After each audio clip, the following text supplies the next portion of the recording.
Hello friends, welcome to Swift Study dedicated to excellence।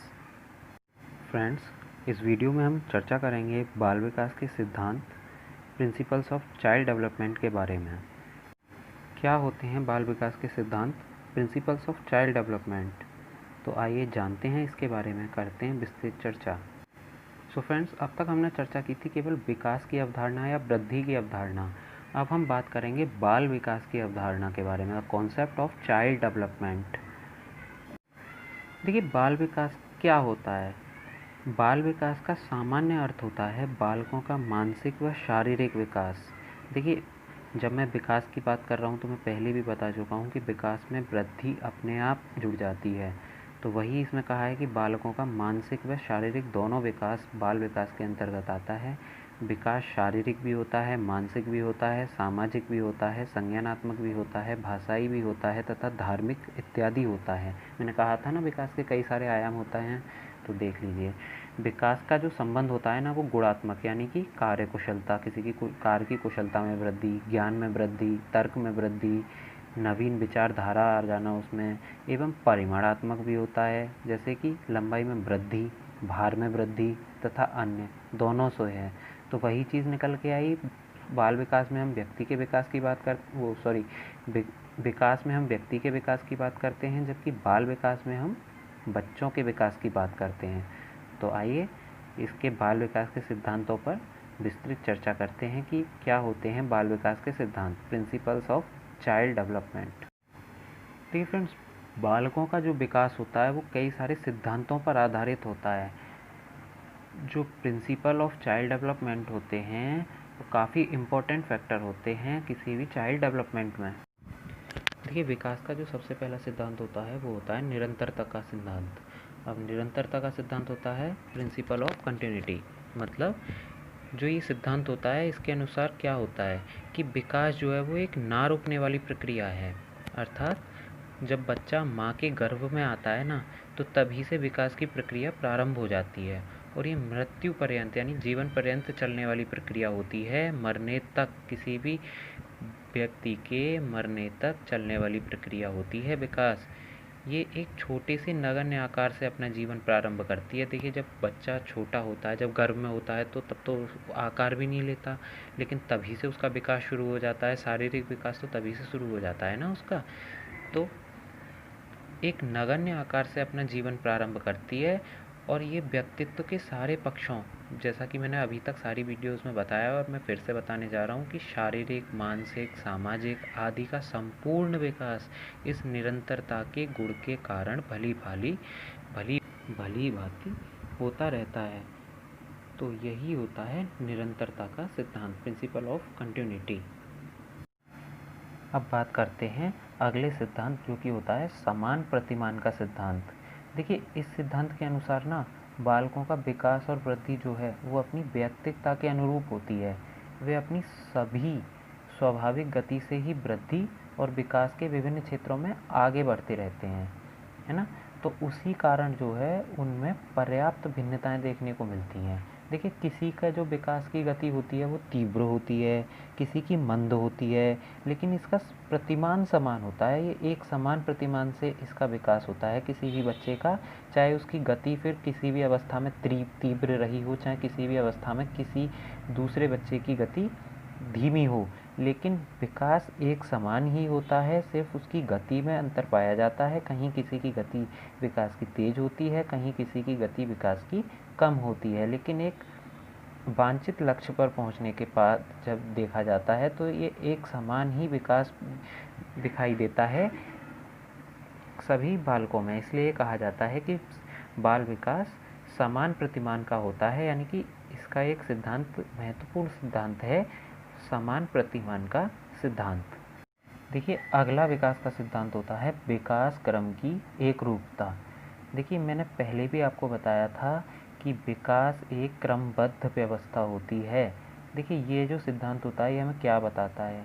ये सिद्धांत हमें बताता है कि विकास की गति एक जैसी ना होने तथा पर्याप्त व्यक्तिगत अंतर पाए जाने पर भी विकास क्रम में कुछ एक रूपता के दर्शन होते हैं। अब देखिए, एक उदाहरण मैं आपको देता हूँ। मनुष्य जाति के सभी बालकों की जो वृद्धि होती है वो सिर की ओर से प्रारंभ होती है। इसी तरह प्रत्येक बालकों के गत्यात्मक और भाषा विकास में भी एक निश्चित प्रतिमान और क्रम के दर्शन किए जा सकते हैं। तो देखिए, विकास जो होता है वो एक क्रमबद्ध व्यवस्था होती है। मैंने पिछली वीडियोज़ में भी आपको डिटेल में समझाया था कि विकास एक क्रमबद्ध व्यवस्थाओं की श्रृंखला है। तो विकास क्रम की एक रूपता, ये भी एक बहुत महत्वपूर्ण सिद्धांत है बाल विकास का, या फिर प्रिंसिपल ऑफ चाइल्ड डेवलपमेंट है। ये वेरी इंपॉर्टेंट प्रिंसिपल है चाइल्ड डेवलपमेंट का। आइए अब आगे बढ़ते हैं। अगला बहुत महत्वपूर्ण सिद्धांत है वृद्धि एवं विकास की गति की दर एक सी नहीं रहती है। अब देखिए, विकास की जो प्रक्रिया है वो एक जीवन पर्यंत चलने वाली प्रक्रिया है, लेकिन देखिए इस प्रक्रिया में विकास में हमेशा एक जैसी गति नहीं होती। देखिए, आपने देखा होगा कि जब शैशव अवस्था होती है, यानी 0 से 2 वर्ष तक की अवस्था, शुरू के वर्षों में जो है विकास की जो गति होती है, वृद्धि की जो गति होती है वो बहुत तीव्र होती है।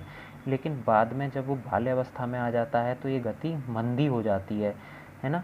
लेकिन फिर पुनः किशोरावस्था में जैसे ही एक बालक प्रवेश करता है तो इसके प्रारंभ में इसकी गति बहुत तेज़ी से बढ़ती है, एज ऑफ प्यूबर्टी आ जाती है, परंतु ये अधिक समय तक नहीं बनी रहती, फिर से मंदी हो जाती है। तो हमें यहाँ क्या देखने के लिए मिलता है कि जो विकास है वो अलग अलग अवस्थाओं में अलग अलग गति को प्रदर्शित कर रहा है। इसलिए वृद्धि एवं विकास की जो गति है वो, उसकी जो दर है वो एक जैसी नहीं रहती। विभिन्न विभिन्न अवस्थाओं में इसकी गति अलग अलग देखने को हमें मिलती है। तो यही सिद्धांत है, वृद्धि एवं विकास की गति की दर एक सी नहीं रहती है।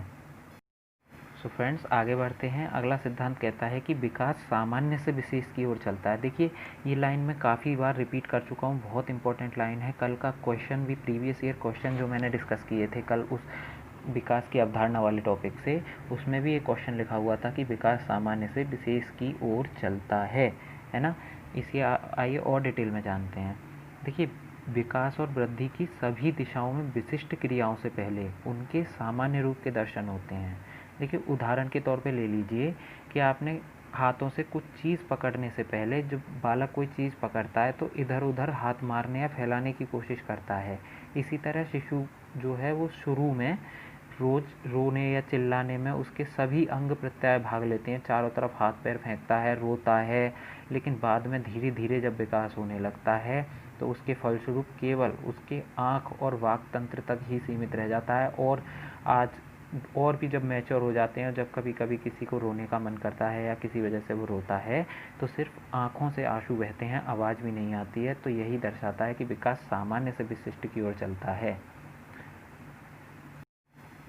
देखिए, नेक्स्ट सिद्धांत क्या कहता है, next principle of child development क्या कहता है। ये कहता है कि परस्पर संबंध का सिद्धांत के बारे में ये बात करता है। क्या होता है परस्पर संबंध का सिद्धांत? देखिए, मैंने पिछली काफ़ी सारी वीडियोज़ में ये डिस्कस किया हुआ है कि विकास के जितने भी आयाम होते हैं वो सभी आयाम एक दूसरे से अंतः संबंधित होते हैं, परस्पर संबंध इनका होता है। चाहे वो कोई भी सिद्धांत आयाम हो, जैसे कि शारीरिक विकास, मानसिक विकास, सामाजिक विकास, संवेगात्मक विकास, क्रियात्मक विकास, सामाजिक विकास, सारे विकास एक दूसरे से परस्पर संबंधित हैं, अंतः संबंधित हैं। बहुत ज़रूरी लाइन है, ध्यान से सुनिएगा। इनमें से किसी भी एक आयाम में होने वाला जो विकास होता है वो सारे आयामों पर पूरी तरीके से इफ़ेक्ट डालता है, सारे आयामों में होने वाले विकास को पूरी तरीके से प्रभावित करने की क्षमता रखता है। देखिए, उदाहरण के तौर पे ले लेते हैं कि कोई भी बच्चा है, अगर उसमें औसत से अधिक वृद्धि होती है, वे शारीरिक और सामाजिक विकास की दृष्टि से भी काफ़ी आगे बढ़ते हुए पाए जाते हैं। दूसरी ओर, एक क्षेत्र में पाए जाने वाली कमियां दूसरे क्षेत्र में होने वाली प्रगति में बाधक सिद्ध होती हैं। यही कारण है कि शारीरिक विकास की दृष्टि से पिछड़े बालक संवेगात्मक, सामाजिक एवं बौद्धिक विकास में भी उतने ही पीछे रह जाते हैं। तो यही है परस्पर संबंध का सिद्धांत कि विकास के सारे आयाम, चाहे वो शारीरिक विकास हो, मानसिक हो, सामाजिक हो, फिजिकल डेवलपमेंट हो, मेंटल डेवलपमेंट हो, लैंग्वेज डेवलपमेंट हो, सोशल डेवलपमेंट हो, इमोशनल डेवलपमेंट हो, ये सारे डेवलपमेंट एक दूसरे से अंतः संबंधित होते हैं, इनमें परस्पर संबंध होता है। तो यही सिद्धांत होता है परस्पर संबंध का सिद्धांत, जो कि बहुत इंपॉर्टेंट प्रिंसिपल है चाइल्ड डेवलपमेंट का। देखिए, अगले सिद्धांत की बात करते हैं। ये सिद्धांत है एकीकरण का सिद्धांत, यानी कि प्रिंसिपल ऑफ इंटीग्रेशन।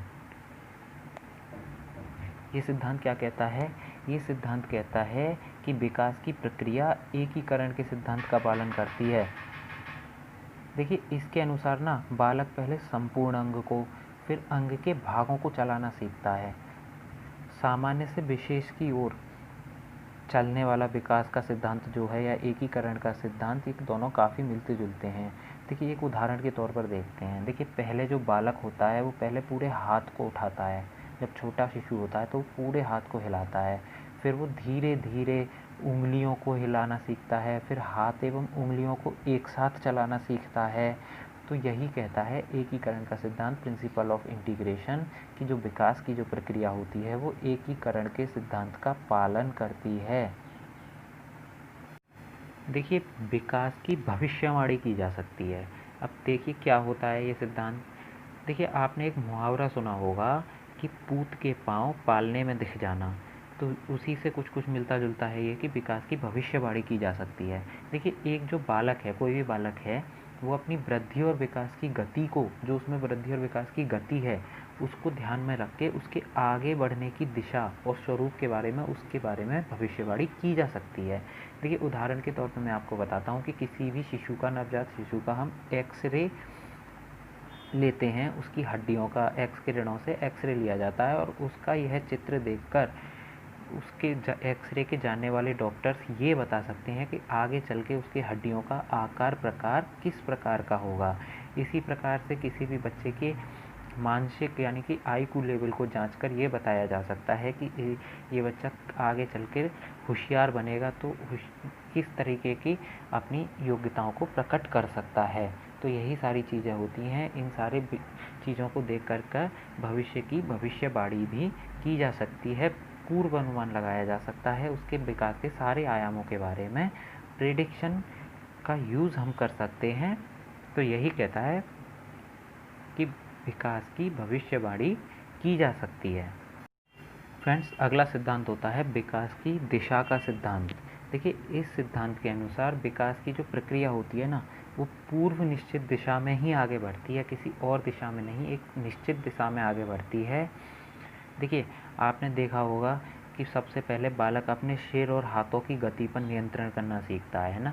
उसके बाद फिर टांगों को चलाना सीखता है। इसके बाद ही वह अच्छी तरह बिना किसी सहारे के खड़ा होना और चलना सीख पाता है। क्या एक साथ खड़ा थोड़ी ना हो गया, पहले वो सारी चीज़ों को एक एक करके सीखता है, एक दिशा में आगे बढ़ता है। पहले वो अपने सिर पर कंट्रोल करेगा, अपनी गर्दन पर कंट्रोल करेगा, अपने शरीर के अंगों पर कंट्रोल करेगा, नियंत्रण करेगा, हाथों की गति पर नियंत्रण करेगा, टांगों पर नियंत्रण करेगा, फिर बिना सहारे के खड़े होने सीखेगा, उसके बाद ही तो चलना सीखता है। तो ये सारी चीज़ें एक दिशा में आगे बढ़ती हैं। तो यही होता है विकास की दिशा का सिद्धांत। देखिए, अगला विकास का सिद्धांत है कि विकास लंबवत सीधा ना होकर वर्तुलाकार होता है। अब ये क्या होता है? देखिए, विकास की जो गति है ना, वो सीधे ना चलकर विकास को स्थायी एवं अच्छा बनाते हुए चलती है। देखिए, वह जो है विकास जो होता है वो एक सी गति से सीधा नहीं चलता, जबकि बढ़ते हुए पीछे हटकर अपने विकास को परिपक्व और स्थायी बनाते हुए वर्तुलाकार आकृति की तरह आगे बढ़ता दिखाई देता है। देखिए, किसी एक अवस्था में तो वह तेज़ी से आगे बढ़ते हुए उसी गति में आगे अगली अवस्था में धीमे हो जाता है ना। तो एक कई वर्षों में विश्राम लेता हुआ सा प्रतीत होता है। इससे इसका क्या यूज़ होता है? इससे ये होता है कि वृद्धि और विकास जो है उसे एक स्थायी रूप दिया जाता है। देखिए, जो इसका ग्राफ होगा वो सीधा और लंबवत ना होकर वर्तुलाकार होता है। देखिए कैसे होता है। देखिए, आप जो ये स्क्रीन पर ग्राफ देख पा रहे होंगे, ये लंबवत सीधा ग्राफ है, लेकिन विकास इस तरह से आगे नहीं बढ़ता है। ये एक समान एक ही गति से आगे कभी भी नहीं बढ़ता है।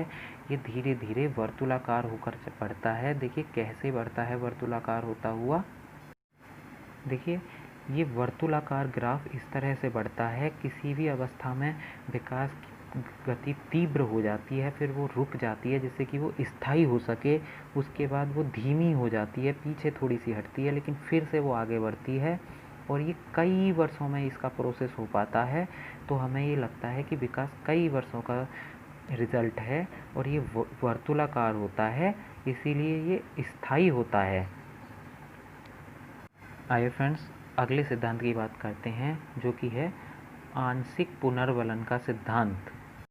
सो फ्रेंड, आंशिक पुनर्वलन के सिद्धांत के जो प्रतिपादक हैं वो हैं जॉन डॉलार्ड।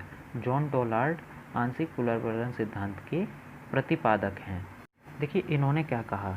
इन्होंने कहा कि पुनर्वलन से यह तात्पर्य है कि किसी भी अनुक्रिया यानी रेस्पॉन्स को बार बार दोहराने की संभावना का बढ़ना यह सतत पुनर्वलन की अपेक्षा अधिक प्रभावी होता है, चूँकि पुनर्वलन के माध्यम से नवीन प्रतिक्रियाओं को भी जन्म मिलता है। तो यही है आंशिक पुनर्वलन का सिद्धांत। आइए अब बात करते हैं वृद्धि और विकास की क्रिया, वंशानुक्रम और वातावरण का संयुक्त परिणाम है।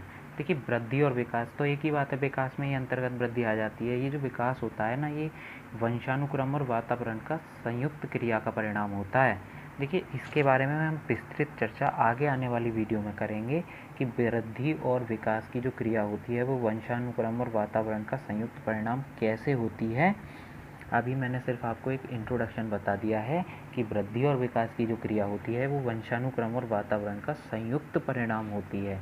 ठीक है ना। देखिए, मैं पिछली सारी वीडियो में बाल विकास के अलावा विकास की अवधारणा, वृद्धि की अवधारणा एवं उसके सिद्धांत, उसके अलावा उससे रिलेटेड सीटेट में अब तक आए हुए सारे क्वेश्चंस को डिस्कस कर चुका हूँ। लिंक आपको डिस्क्रिप्शन बॉक्स में मिल जाएगी, आप वहाँ से जाकर देख सकते हैं। तो फ्रेंड्स, आज के लिए सिर्फ इतना ही। सो फ्रेंड्स, मिलते हैं नेक्स्ट वीडियो में नए टॉपिक के साथ। तब तक के लिए नमस्कार। अगर आपको वीडियो अच्छी लगी हो तो लाइक एंड शेयर कर दीजिए, साथ ही सब्सक्राइब कर दीजिए चैनल को और बेल आइकन दबा दीजिए, जिससे कि आपको नेक्स्ट टॉपिक पर आने वाली वीडियो का नोटिफिकेशन मिल सके। Thank you. Have a good day.